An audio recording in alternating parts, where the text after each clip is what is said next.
I wonder when Pete Docter kind of approached you first and said, okay, I've got this 78-year-old widower and he's going to make friends with a little chubby 8-year-old and go to Venezuela, and we're going to end up with like a 13-foot bird, and we're going to end up with a Colonel Kurtz in a cave, we're going to end up with talking dogs.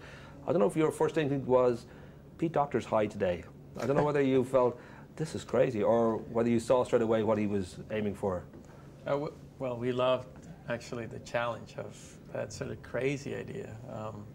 But it, in the beginning with Pete, it's kind of a search for what the story is about. And so it doesn't begin as all the characters you just described. It actually started with the idea of the adventure in the floating house, and then Carl and the adventure of life.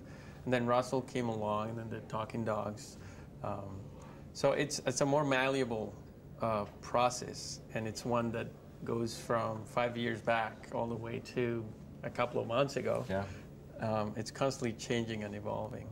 Of course, Pixar have been sort of at the forefront of CGI, and certainly their work, every time they make a film, there's a sense that there's another kind of step forward for animation, and the fact that photorealism has become such a major part of that, and now suddenly Pete is saying, well, let's go away from photorealism and we want to sort of go towards more Miyazaki or Chuck Jones or this sense of an actual cartoon. Was that something that you relished, or was it a little bit of a, we were going that way and you want us to turn around and go back?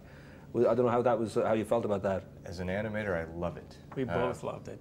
We all loved it. Everybody who worked on it. I mean, and I loved that Wall-E took a realistic, photorealistic style itself, but I love that you can make a choice in the art direction and stick with it, and that it's very specific. And in this film, it was the tone of this film, this art direction felt very appropriate. And as soon as I saw any of the art direction, I said, I'm in, Pete. Thank you. I was trying to think too, as the story evolved and Russell was at it and all that, for me there was that kind of idea, here's a cantankerous pensioner with a very hyperactive, eager to please bragger of a kid. Was this partly based on Demi Moore and Ashton Kutcher? Because it does seem to have that similarity of dynamics and... Yeah. Well, a lot of what Up is about contrast and contradiction.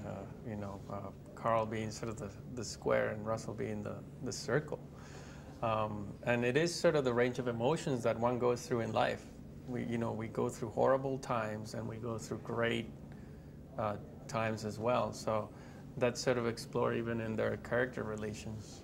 Well, of course, that idea that in reality the character, especially of Carl, was inspired by Spencer Tracy and Walter Matthau and some of the great old Disney guys like Joe Grant and Ollie Johnston. And for you, I don't know whether that was part of the kind of process that you were given a lot of reference points, or whether there was a sort of degree you were brought a character that was fairly well formed already. The actors you just mentioned were all kind of inspirational reference. We looked at a lot of their movies from an animation standpoint. We looked at how they moved. We just observed the differences between what happens to our bodies as we get older, and caricatured that in Carl. So yeah, I mean, there aren't that many films being made with 78-year-olds as the main character. There should be more probably, but we had to go back in time and find the best ones and watch them again and find out what was appealing, and then of course draw from our own experience. Talk to our grandfathers and have them tell us stories, and get a little bit of that in there as well. I think I've got to wrap up now very, very, very, very quickly. I'm going to ask, the fact that we're here in Pixar, and I've been here a few times, it's almost like for me, it's like being in Abbey Road while the Beatles are still in full flight. And that notion that Pixar are kind of seen as the godfathers of CGI, but more importantly, just wonderful animators and wonderful filmmakers and storytellers. Do you guys feel any kind of pressure about that? Do you feel every time we step up to the plate, we could be the one on Monday morning who's got to wear the cone of shame, that sense that we are now the ones stepping up to the plate and see if we can hit our home run like everybody else? What makes it easy is actually that they encourage such creative freedom here. That sure, that's happening in the industry, but the fact that we are allowed to follow a director whose voice is going to be the principal voice in the production. He is the leader of the picture. It doesn't get encumbered by the producers, and so it is the leadership that kind of makes it easier to